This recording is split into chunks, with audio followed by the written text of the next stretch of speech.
आप सभी को जय मसीह की द बाइबल पोर्शन में आपका स्वागत है।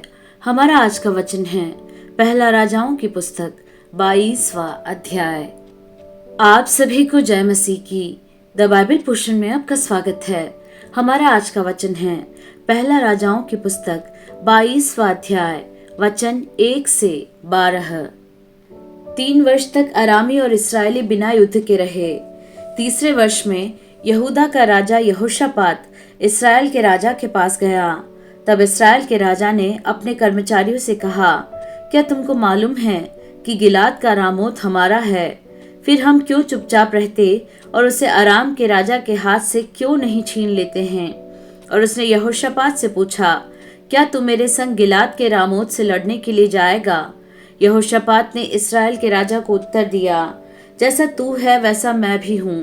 जैसी तेरी प्रजा वैसी ही मेरी भी प्रजा है, और जैसे तेरे घोड़े हैं वैसे ही मेरे भी घोड़े हैं। फिर यहोशापात ने इस्राएल के राजा से कहा, आज यहोवा की इच्छा मालूम कर ले।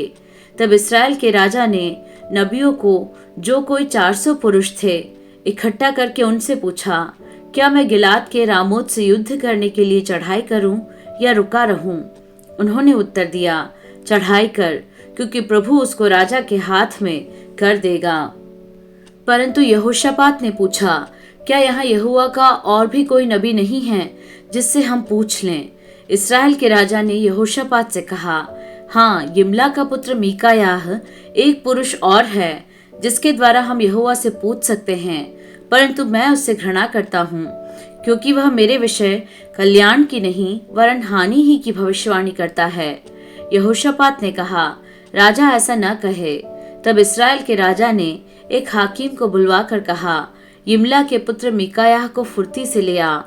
इस्राएल का राजा और यहूदा का राजा यहोशापात अपने अपने राजवस्त्र पहने हुए शोमरोन के फाटक में एक खुले स्थान में अपने अपने सिंहासन पर विराजमान थे, और सब भविष्यद्वक्ता उनके सम्मुख भविष्यवाणी कर रहे थे।